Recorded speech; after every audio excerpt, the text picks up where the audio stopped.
உலகெங்கும் வாழும் என் இனிய சகோதர சகோதரிகளுக்கு ஆத்ம நமஸ்காரம். நம்ம சேனலுக்கு ஆதரவு கொடுத்துட்டு வர எல்லா நல்ல உள்ளவங்களுக்கும் முதல்ல நன்றி. நம்ம இந்த பதிவுல 2026 மே மாதம் தனுசு ராசிக்கான ராசி பலன்களை பார்க்கிறோம். இந்த ராசி பலன்கள்ல முதல்ல நவக்கிரகங்களுடைய மாறுதல், அதனால நமக்கு என்ன கிடைக்க போகுது பலன்கள் அப்படிங்கிறதையும், ரெண்டாவது உங்க ராசியில் இருக்கக்கூடிய ஒவ்வொரு நட்சத்திரங்களுக்கும் மே 2026க்கான தனிப்பட்ட முறையிலே எடுக்கப்பட்ட மே மாதத்திற்கான சுப நாட்கள் எது, அசுப நாட்கள் எது, யோக நாட்கள் எது அப்படிங்கிறதையும் தனித்தனியா நாம பார்க்கிறோம். அடுத்து சந்திராசுதனங்களை பார்க்கலாம். முதல்ல ராசி பலனை பார்க்கலாம். தனுசு ராசி நேர்களே, இந்த மே 2026 உங்களுக்கு எல்லா பலன்களும் கலந்து நடக்கிற மாதிரி தான் இருக்கு. ரொம்ப யோகம் அப்படின்னு சொல்லக்கூடிய அமைப்புல சில கிரகங்கள் இருக்கு. எச்சரிக்கையா இருக்க வேண்டிய விஷயங்களும் கொஞ்சம் இருக்கு. உங்களுடைய ராசிநாதன் ராசிக்கு சுகஸ்தானத்திற்கும் அதிபதியான குரு 8ஆம் இடத்துல மறைஞ்சிருக்கிறார். அப்ப 8ஆம் இடத்துல மறைகிறது அப்படிங்கிறது, குரு மறைகிறது அப்படிங்கிறது உடல் ரீதியான சில பிரச்சனைகளை கொண்டாந்து கொடுக்கலாம். ஆனாலும் அவர் உச்சம் அடைஞ்சு உங்க ராசிக்கு 12ஆம் இடத்திற்கும் அயன சயன போகஸ்தானத்திற்கும் குடும்பஸ்தானத்திற்கும் சுகஸ்தானத்திற்கும் அவருடைய பார்வை விழுகிறது. அப்ப 4ஆம் இடத்து அதிபதி 4ஆம் இடத்தையே உச்சம் அடைந்து பார்க்கிறார். மறைவுங்கிறது ஒரு பக்கம் இருந்தாலும் உச்சம் அடைந்த நிலையில் இருந்து பார்க்கிறாரு. அதே 4ஆம் இடத்துல உங்க ராசிக்கு தன திருதியை என்று சொல்லக்கூடிய 2, 3ஆம் பாவங்களுக்கு அதிபதியான சனி பகவானும் அங்கே இருக்கிறார். அப்ப சனி குரு 2ஆம் அதிபதி 4ஆம் அதிபதியும் 2ஆம் அதிபதி 4ஆம் அதிபதியும் ஒன்னா சேர்ந்திருக்காங்க. அதே சமயம் உங்க ராசிக்கு 5ஆம் இடத்திற்கு அதிபதியும் 12ஆம் இடத்திற்கு அதிபதியுமான செவ்வாய் 11:5 வரைக்கும் உங்க ராசிக்கு 4ஆம் இடத்துல சுகஸ்தானத்துல அமர்ந்திருக்காங்க.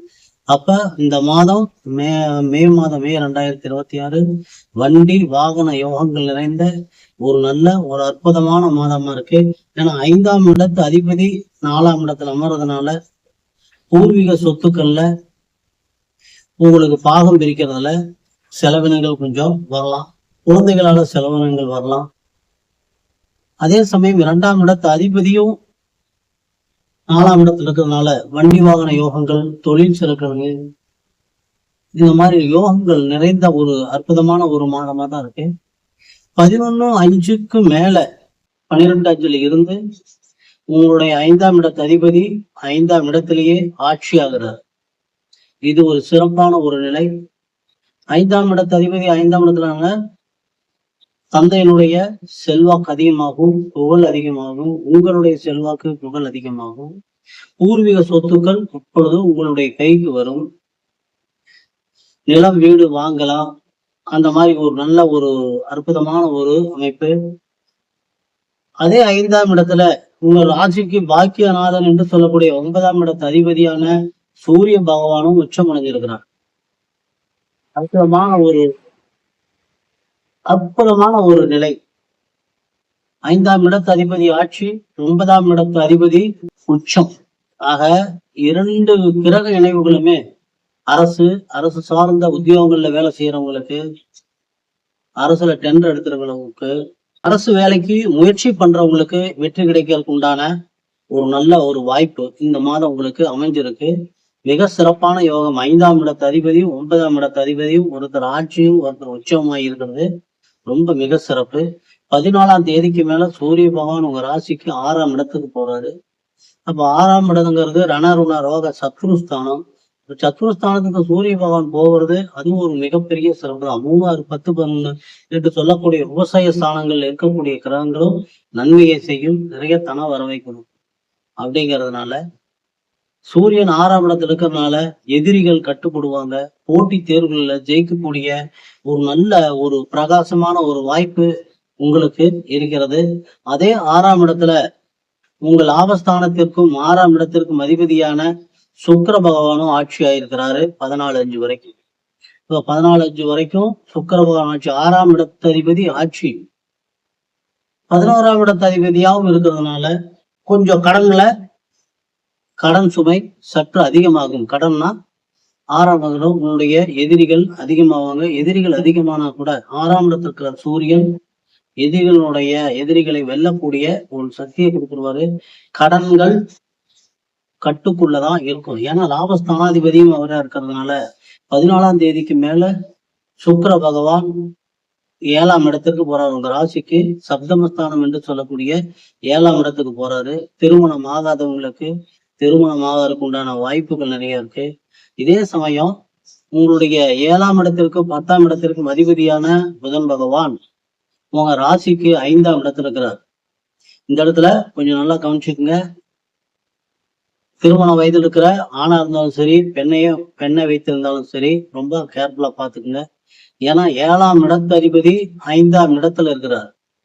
இது ஒரு காதல் திருமணத்தை கொண்டாந்து கொடுத்துரும். அதுலயும் 5ஆம் இடத்து அதிபதி செவ்வாய் ஆட்சி ஆகியிருக்கிறாரு. 9ஆம் இடத்து அதிபதி சூரியன் உச்சமாயிருக்கார்.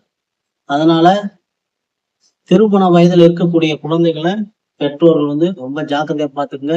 இல்லைன்னா யார் சொன்னாலும் கேட்க மாட்டாங்க.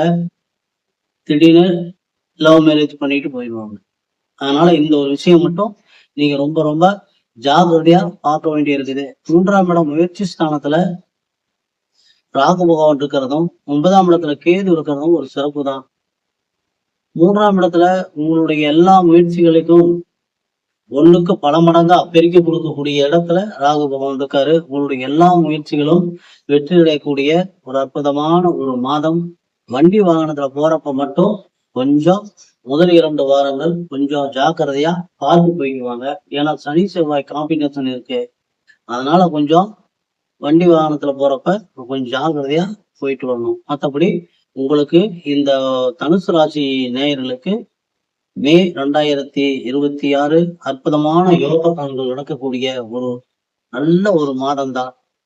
14/5க்கு மேல உங்களுடைய 7ஆம் இடத்து அதிபதி 6ஆம் இடத்துல இருந்து 5ஆம் இடத்துல இருந்து 6ஆம் இடத்துக்கு போயிடுறாரு. அப்போ திருமண தடைகள் வரலாம்.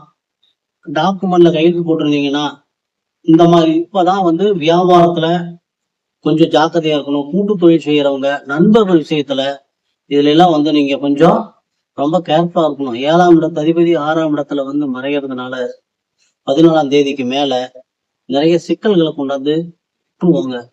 அதனால ஒரு தடவைக்கு 2 தடவை பத்திரமா இருந்தாலும் சரி, செக்குல கையெழுத்து போட்டாலும் சரி, அல்லது ஒப்பந்தங்கள் போட்டாலும் ரொம்ப ஜாக்கிரதையா 14ஆம் தேதிக்கு முன்னாடி போட்டுக்குங்க. பின்னாடி முடிஞ்ச வரைக்கும் அதை அவாய்ட் பண்ணிட்டீங்கன்னா நம்ம காப்பாத்திக்கலாம். மற்றபடி இந்த மாதம் உங்களுக்கு எல்லா செல்வ செழிப்பும். ஏன்னா 2ஆம் இடத்து அதிபதி 4ஆம் இடத்துல இருக்கிறார். 4ஆம் இடத்து அதிபதி உச்சமாகி 4ஆம் இடத்தையே பாக்குறாரு. 5ஆம் இடத்து அதிபதி ஆட்சி ஆகிறார். 9ஆம் இடத்து அதிபதி 5ஆம் இடத்துல உச்சம் அடைகிறார். இவ்வளவு சிறப்புகள் அதிகமா இருக்கு. நல்லா இருக்கு. அற்புதமான ஒரு மாதம் தனுசு ராசி நேயர்களுக்கு. இப்போ மூல நட்சத்திர பிறந்தவங்களுக்கான சுப நாட்கள் மே 1, 4, 5, 7, 9, 11, 13, 16, 18, 19, 21, 24, 29, 33. அசுப நாட்கள் மே 8, 10, 12, 22, 26. யோக நாட்கள் மே 18, 19. பூராட நட்சத்திர பிறந்தவங்களுக்கான சுப நாட்கள் மே 2, 5, 6, 8, 10, 12, 14, 17, 19, 20, 22, 25, 30. அசுப நாட்கள் மே 9, 11, 13, 23, 27. யோக நாட்கள் மே 19, 20. உத்திராடம் 1ஆம் பாதத்துல பிறந்தவங்களுக்கான சுப நாட்கள் மே 4, 6, 7, 9, 11, 13, 15, 18, 19, 21, 23, 26, 31. அசுப நாட்கள் மே 10, 12, 14, 25, 29. யோக நாட்கள் மே 19, 21. சந்திராஷ்டமதங்கள் அப்படின்னு பார்த்தா 25, 26 இரவு 10:40 முதல் 23, 5, 26 அதிகாலை 2 மணி வரைக்கும் உங்களுக்கு சந்திராஷ்டம தினங்கள். நன்றி நேயர்களே. மீண்டும் அடுத்த பதிவில் சந்திக்கும் வரை எல்லாம் வல்ல எம்பெருமான் முருகப்பெருமான் உங்களுக்கு எல்லா வளங்களையும் நலங்களையும் வாரி வழங்க வேண்டும் என்று வேண்டி இந்த பதிவினை நிறைவு செய்கிறோம். மீண்டும் அடுத்த பதிவில் சந்திப்போம்.